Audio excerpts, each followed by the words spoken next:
3 High Atlas is doing something that should be physically impossible.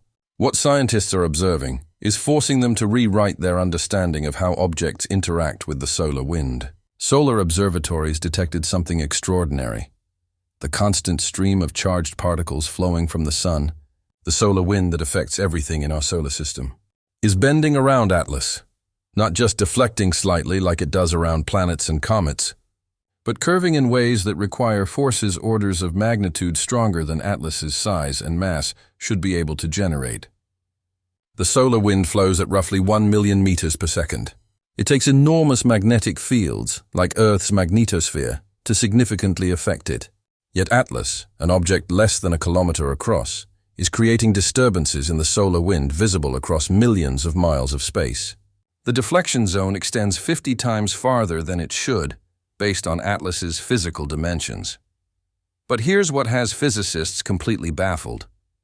The bending isn't consistent. Sometimes the solar wind curves around Atlas in one direction, sometimes another.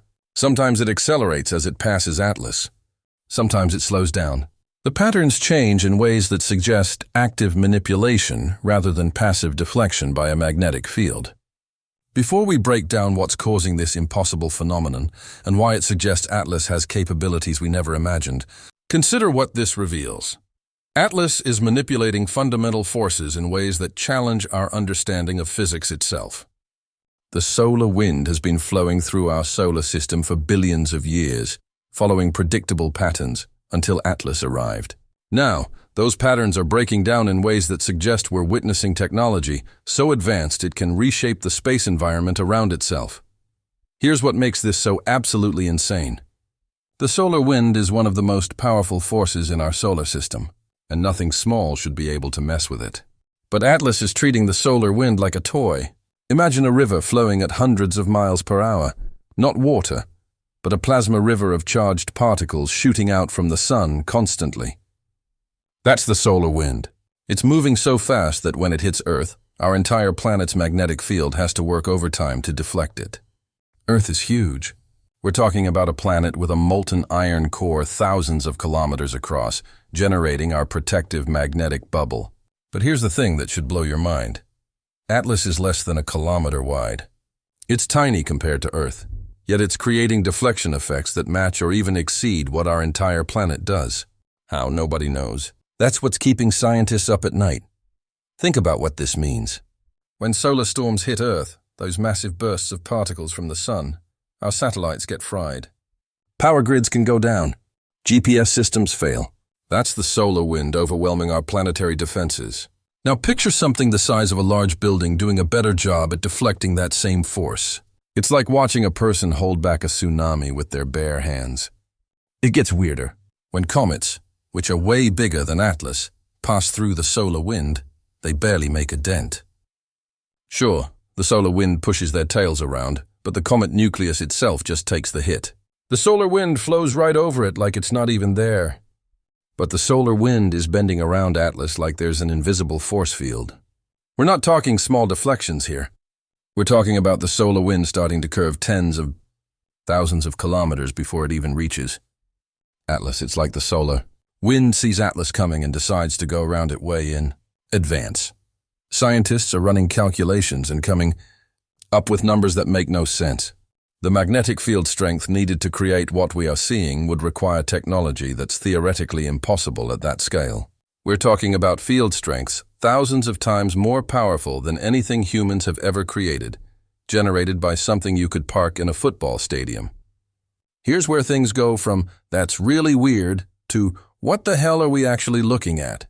The deflection zone, the area where the solar wind is being pushed around Atlas, extends 40,000 kilometers in every direction. That's 3 times the diameter of Earth. Atlas is creating a protective bubble around itself that could fit 3 Earths inside it, from an object that's less than a kilometer across. But wait, it gets crazier. This isn't just one simple bubble. Scientists are detecting layers, like an onion made of invisible force fields. The outer layer, about 30,000 kilometers out, slows down the solar wind particles by 15%. They're losing speed and energy, like they're hitting an invisible wall. Then there's a second layer, closer in, around 15,000 kilometers from Atlas. And this one is doing the opposite. It's accelerating particles, adding energy to them, pushing them in specific directions around Atlas. It's like Atlas has a two-stage defense system. Slow the threat down first, then redirect it away. This isn't a passive magnetic field like Earth's, where solar wind just bounces off naturally. This is active manipulation. Atlas is doing something to these particles, grabbing them with invisible hands, slowing them down, speeding them up, steering them where it wants them to go. Here's the part that's making physicists question everything. The solar wind is getting hotter as it passes through these zones. Temperature increases by 40%. Where's that heat coming from? Heating plasma requires energy, lots of it. Atlas is pumping energy into the solar wind while simultaneously deflecting it. One scientist described it like this. It's like watching someone not just block a punch, but catch the fist, slow it down, redirect it, and set it on fire all at the same time. That's not defense. That's total control. What's even more mind-blowing is that this whole system is operating continuously, 24 hours a day, 7 days a week. Atlas is maintaining this massive deflection zone. The power requirements for that. We're talking about the output of a major city's power grid running non-stop from something the size of a building. Nobody can explain where that power is coming from. But here's where it goes from impossible to absolutely terrifying. The deflection zone changes, actively changes, in response to what's happening around it.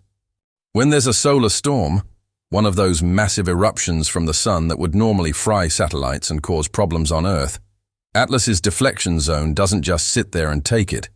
It gets stronger. The protective bubble expands. The particle deflection becomes more aggressive, and Atlas essentially goes into defensive mode. Let that sink in. Atlas is monitoring the solar wind. It's detecting threats and responding in real time by adjusting its defenses. That means there's either incredibly advanced artificial intelligence running these systems or something conscious is actively managing them. One researcher watching these changes described it like watching someone put up storm shutters when they see a hurricane coming, then opening them back up when it passes. That's not how physics works. That's how intelligent systems work, but it gets even stranger. Every few hours, the deflection zone pulses. It expands by about 15%, then contracts back to normal size, over and over again, like a heartbeat. Is it some kind of system reset? A scanning pulse? A signal being sent through the solar wind itself. The deflection zone is asymmetric, stronger on the side facing the sun and weaker on the backside. That's optimization, deliberately allocating resources where they're most needed. That's what you'd do if you were designing a spacecraft shield and wanted maximum protection with minimum power consumption. Scientists are also noticing that when Atlas makes course corrections, the deflection zone reconfigures, shifting, adjusting its shape, maintaining optimal coverage based on its new direction of travel. This isn't just a defense mechanism someone turned on when they built Atlas. This is an active intelligence system making decisions about how to protect itself moment by moment. Scientists are scrambling to explain how any of this is possible, and every theory has massive problems. Theory 1. Maybe Atlas has some kind of super powerful magnetic field generator. Technology so advanced it can create magnetic fields thousands of times stronger than anything we can make, but small enough to fit inside that 800-meter object. Problem? Even if you could miniaturize the equipment that much, which we can't, where's the power coming from? We're talking about continuous output equivalent to a nuclear power plant. You can't hide that kind of energy generation. We'd see heat signatures. We'd detect radiation. But Atlas is just doing it. No visible power source at all. Theory 2. What if Atlas is shooting out its own plasma, creating a cloud of charged particles around itself that pushes against the solar wind, like a plasma force field? Problem. The amount of material you'd need to constantly eject to maintain that kind of cloud, you'd run out fast, really fast. Atlas would need massive reserves of ejectable matter, and we'd see the material flowing out. We don't see any of that.